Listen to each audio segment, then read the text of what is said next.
असली डरावनी घटना और हादसों से प्रेरित होकर बनी हॉलीवुड फिल्म्स के बारे में चलिए फिर से बात करते हैं इस तीसरे वीडियो में। तो इसी बात पर फिर शुरू करते हैं। The entity. द एंटिटी सबसे पहले एक नॉवेल थी जिसे सन 1978 में रिलीज किया गया था। इसके 4 साल बाद इसके ऊपर एक हॉलीवुड फिल्म बनाई गई। ये एक औरत की कहानी थी जिसको उसके घर में कुछ दुष्ट आत्माओं ने काफ़ी परेशान कर रखा था, जो डोरिस बिथर नाम की एक महिला के साथ हुई घटना है। ये अजीबोगरीब या भुतही घटना कैलिफोर्निया में हुई थी 1970 के दशक के शुरुआती दौर में, जब डोरिस बिथर ने दावा किया कि रात में सोने के समय उसके ऊपर लगभग हर रात 3 अलग अलग आत्माएं हमला करती हैं, जिसमें एक आत्मा एक आदमी की थी।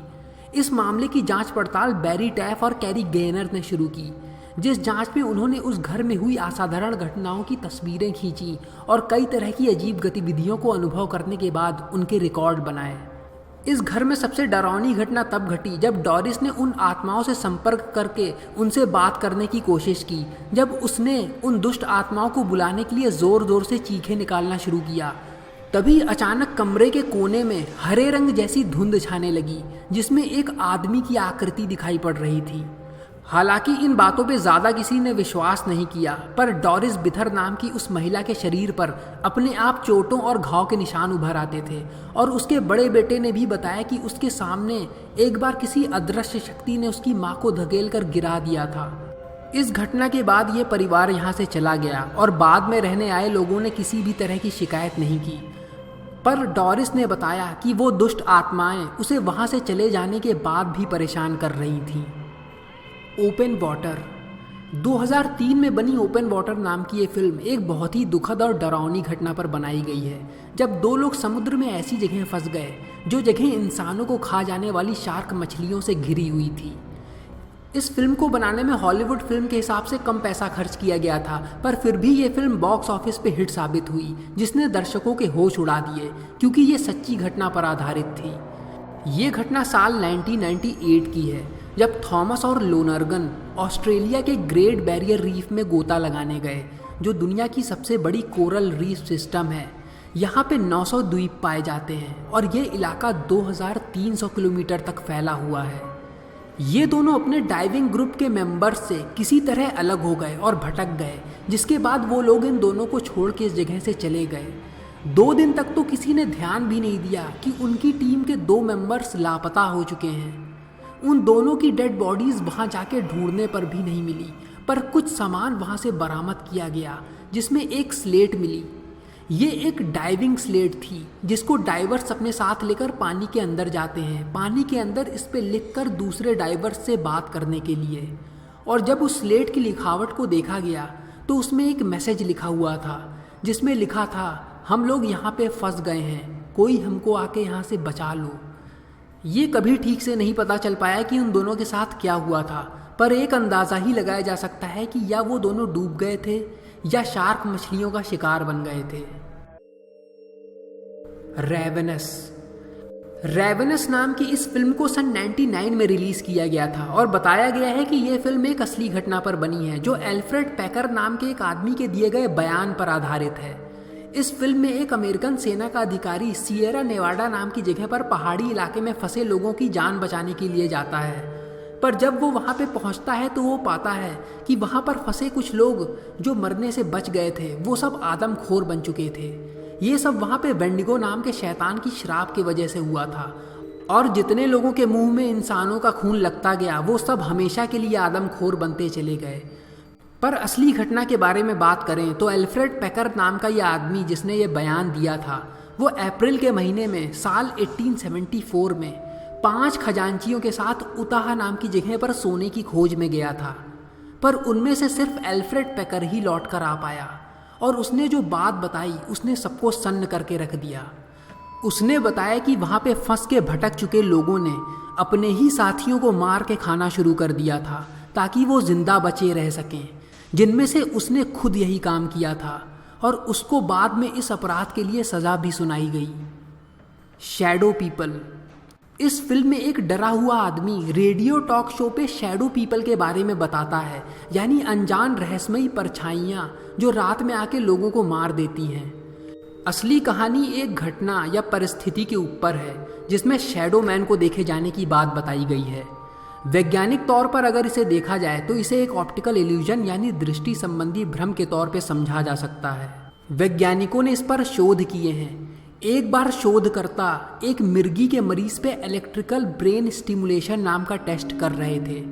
तब उस मरीज को अचानक से ऐसा लगने लगा जैसे कोई उसके पीछे खड़ा होकर उसके हाव भाव और उसकी हरकतों की नकल करके उन्हें दोहरा रहा है।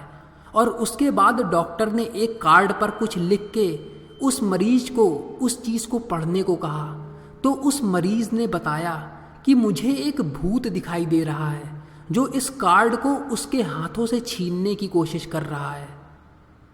The mothman prophecies. इस फिल्म को बनाने वालों का कहना है कि इसे सन 1966 के नवंबर से सन 1967 दिसंबर के बीच हुई कुछ अजीबोगरीब घटनाओं से प्रेरित होकर बनाया गया था। इस फिल्म में अमेरिका के वेस्ट वर्जीनिया नाम के एक गांव के इलाके में रहने वाले लोग बताते हैं कि उन्हें अजीब सा प्राणी कभी कभी दिखाई देता है जिसे मॉथमैन का नाम दिया गया है। ये एक जानवर जैसा दिखाई देता है जिसके पंख निकले रहते हैं और ये किसी दूसरी दुनिया से आया हुआ प्राणी लगता है। ये लोगों को तभी दिखता है जब कोई भयंकर दुर्घटना घटने वाली होती है। असली जीवन में भी इस घटना को सच माना जाता है। जब सिल्वर ब्रिज नाम का एक पुल जिसे सन 1928 में बनाया गया था वो पॉइंट प्लीजेंट, वेस्ट वर्जीनिया, गैलीपोलिस और ओहियो नाम की जगहों को आपस में जोड़ता था, पर 15 दिसंबर सन 1967 में ये पुल अचानक से ढह गया जिसमें 46 लोग मारे गए।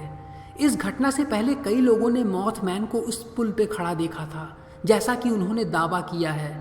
इसकी पुल पे खड़ी एक तस्वीर भी देखी गई है जिसे लोग मॉथमैन ही मान रहे हैं। एक बार एक शादीशुदा जोड़े ने पुलिस को सूचना दी कि उन्होंने अपनी कार के आगे एक 10 फुट लंबे इंसान जैसे 2 पैरों पे खड़े किसी प्राणी को देखा जिसकी आंखें लाल रंग की थीं और वो अंगार की तरह जल रही थीं। इसके अलावा कई बार इस प्राणी को देखे जाने की बात लोगों ने बताई है जो 2 पैरों पे चलने वाला और किसी पक्षी की तरह उड़ने वाला 10 फीट लंबा एक प्राणी है।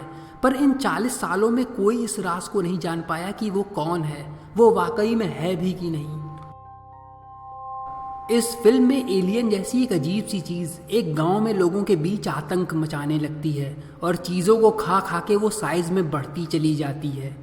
यकीन मानिए या ना मानिए, जैसा फिल्म में दिखाया गया है ठीक वैसा तो नहीं हुआ था, पर सन 1950 में न्यूयॉर्क टाइम्स में एक खबर छपी थी जिसमें बताया गया था कि फिलाडेल्फिया के पुलिस ऑफिसर्स को एक अजीब सी दिखने वाली चीज़ पड़ी मिली जो काफ़ी चिपचिपी थी जिसे स्टार जेली समझा गया।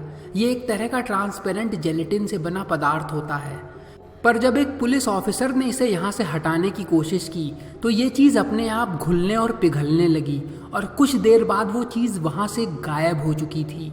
जब तक FBI ऑफिसर्स उस चीज़ की जांच करने पहुँचे उस जगह पर ज़मीन पे उस चीज़ से बन गए धब्बे के अलावा कुछ भी नहीं बचा था। वो चीज़ क्या थी और कहाँ से आई थी इसका पता कभी नहीं चला। Slender man. स्लेंडर मैन वैसे तो एक इंटरनेट पे बनाई गई मीम थी जो साल 2009 में इंटरनेट पे वायरल होना शुरू हुई। ये एक इंसान जैसा दिखने वाला प्राणी है जो देखने में काफ़ी पतला पर बहुत ज़्यादा लंबा है। ये काफ़ी अच्छे ड्रेसअप में रहता है और ये बच्चों का अपहरण करने के लिए जाना जाता है, ख़ास तौर पे सुनसान जंगल जैसे इलाकों में। स्लेंडर मैन की लोकप्रियता धीमे धीमे बढ़ती गई और इससे जुड़ी कहानियाँ भी। लोग खुद ही इससे जुड़ी डरावनी कहानियाँ बनाने लगे। पर स्लेंडर मैन फिल्म एक असली इंसिडेंट से इंस्पायर्ड होकर बनाई गई है। साल 2014 में 12 साल की 2 लड़कियाँ एनिजा वेयर और मॉर्गन गीजर ने अपनी क्लास में पढ़ने वाली एक लड़की को बहला फुसलाकर वो अपने साथ शहर के पास बसे एक जंगल में ले गईं और उस पे उन दोनों ने चाकुओं से 19 बार वार किए। पकड़े जाने पर जब उनसे पूछा गया कि उन्होंने ऐसा क्यों किया तो उन्होंने बताया कि वो स्लेंडर मैन को इम्प्रेस या खुश करने की कोशिश कर रही थीं। हालांकि खुशकिस्मती से जो शिकार लड़की थी उसकी जान बचा ली गई, उसे तुरंत अस्पताल में भर्ती कराकर। उन दोनों लड़कियों को दोषी नहीं ठहराया जा सका क्योंकि उन दोनों को दिमागी रूप से बीमार पाया गया, जिसमें एक लड़की को 25 साल के लिए मेंटल हॉस्पिटल भिजवा दिया गया है और दूसरी लड़की का फैसला आना बाकी है। इट। स्टीफन किंग जो हॉरर स्टोरीज के जाने माने राइटर माने जाते हैं, उनकी एक नॉवेल इट काफ़ी पॉपुलर है, जिसके ऊपर 2 हॉलीवुड हॉरर फिल्म्स बन चुकी हैं। इस कहानी में पेनीवाइज द क्लाउन नाम का एक रहस्यमय शख्स जोकर के गेटअप में रहता है, जो देखने में बहुत ही अजीबोगरीब और डरावना लगता है। ये एक गांव में बच्चों के मन में आतंक पैदा कर देता है। ये फिल्म लोगों ने इतनी पसंद की कि इसका साल 2017 का दूसरा पार्ट भी सुपरहिट रहा। हालांकि ये कहानी सुपरनैचुरल थीम पर बेस्ड है, पर यह एक असली घटना से प्रेरित है। बहुत से लोगों ने यह बात कही है कि स्टीफन किंग को इस नॉवेल को लिखने का आइडिया जॉन वेन गेसी नाम के एक सीरियल किलर से मिला था। जॉन वेन गेसी जोकर के लिबास के पीछे छिपा एक दरिंदा था, जिसने 33 नाबालिग बच्चों का और कुछ जवान लोगों का खून कर दिया था। इसे साल 1978 में आखिरकार पकड़ लिया गया। इसे किलर क्लाउन के नाम से भी जाना जाता है। जॉन गेसी अक्सर बच्चों की पार्टियों में जोकर का लिबास पहन के जाता था और वहाँ पे लोगों का मनोरंजन करता था। सबसे बड़ी बात, वो ये सब काम फ्री में करता था, जिस वजह से इसे सब एक सीधा साधा और भोला भाला इंसान समझते थे। ये पोगो द क्लाउन नाम के एक जोकर के लिबास में रहता था, पर किसी ने ये कभी सोचा भी नहीं था कि बच्चों का दिल बहलाने वाले इस रूप के पीछे एक सनकी और क्रूर हत्यारा छिपा हुआ है। The strangers. इस फिल्म में नकाब पहने 3 अजनबी एक शादीशुदा दंपति के घर में घुस आते हैं और उनको बंदी बना लेते हैं, बिना ही किसी मकसद के। ये फिल्म इन्वेजन थ्रिलर कैटेगरी के अंदर आती है। इस फिल्म के राइटर और डायरेक्टर ब्रैन बर्टिनो बताते हैं कि ये फिल्म उन्होंने एक असली की घटना से प्रेरित होकर बनाई है, जो उनके साथ बचपन में खुद घटी थी।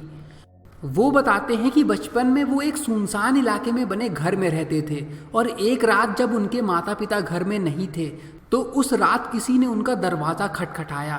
ब्रैन की छोटी बहन ने जब दरवाज़ा खोला तो कुछ लोग बाहर खड़े थे और वो ऐसे इंसान के बारे में पूछ रहे थे जो वहाँ पे रहता ही नहीं था। अगले दिन पता चला कि ये लोग उस इलाके के सारे घरों में जा जाकर किसी अनजान आदमी के बारे में पूछ रहे थे, सिर्फ ये अंदाज़ा लगाने के लिए कि अगर इसी बहाने कोई घर खाली मिल जाए तो उसमें वो डांका डाल सकें।